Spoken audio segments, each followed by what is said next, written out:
In Mahapatra's form today, we speak of political science, about a term called world order. World order aims at orderly world. Orderly world meaning whatever are the synonyms of order, like peace, mutual respect, the collaboration, taking and giving, good neighborhood everywhere in the world, not just in the parts of the rich and the developed world. To understand what is world order, all of us must take a look at what causes disorder. The first one is the weapons of mass destruction, like the nuclear weapons, the biological weapons, and the other weapons which can kill people in large number at one go. The second is the differences between rich and poor, and the educated and the uneducated, where the privileges are with a few, either because they traditionally were well educated and economically well off, or they got it through means other than ethical. And this causes discontent and lack of peace in the world. Third one is the environmental factor, which contribute to global warming, deforestation, creation of unplanned urbanization leading to stinks and squalor. The next disorder is the genocidal practices, where powerful rulers, to perpetuate themselves or because they are threatened by aggressors, indulge in killing their own people, deploying military to eliminate their own people, and or people fight amongst themselves, killing each other. Last but not the least, the mass media, especially the digital media, are spreading polarizations and conflicts in a pace that was not known to mankind for a long time. So having known what is world order and what is the disorder threatening that world order, let us now look a little into the history as to how this came to be talked about in the intellectual circle. The first recorded instance of an attempt to world order was in the middle of the 17th century, in about 1648, about 30 years of war in which the Central Europe was devastated by hunger, by disease, and by combat-related deaths. So nations got together to agree on three important things as tenets of world order. The first one was that the territorial integrity will be respected by the other states. No outside state will interfere in the domestic affairs of another state, and each one will look at the other and bring to the public forum if there are any disequilibriums to power through amassment of weapons or galvanization of army, etc. Now this was articulated in a city called Westphalia in the modern Germany, and this Westphalian model became the anchor of the world order, which probably today America and the world is following. What were the bumps or what are the challenges to this world order?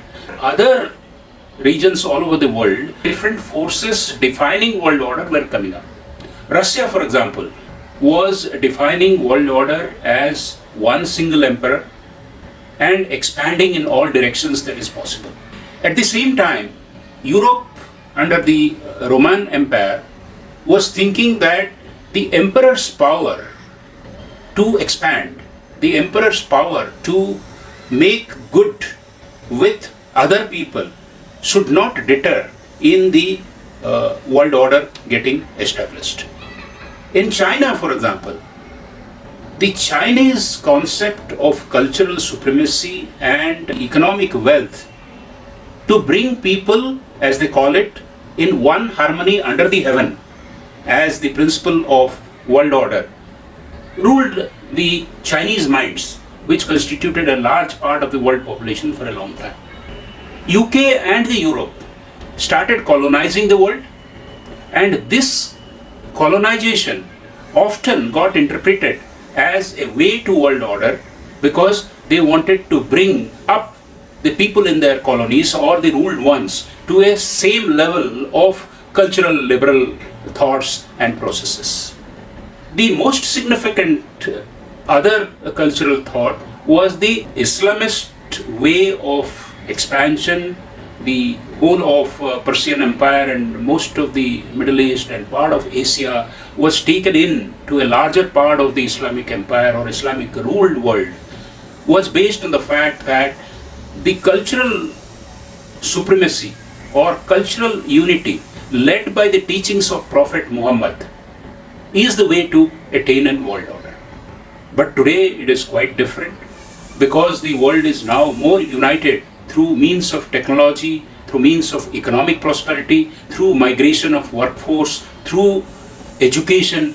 Now the world order is again coming back to basically the Westphalian model, which the United States is propounding, telling that if you respect another state to conduct its affairs in the same way as you expect other states to expect you to conduct your own affairs, then world will be a peaceful place. The most important interventions in the new world order is the creation of the world organizations and world protocols and world frameworks. United Nations, of course, with its peacekeeping force, with its relief, with its economic power, with its World Health Organization, ensuring that globally people are coming to the same stream of thought and they work and they aspire in a similar manner. Free trade, for example, transfer of goods, services, and transfer of excellence are the key for evolution of mankind and evolution of world order. This is being enforced through mutual consent or majority consent.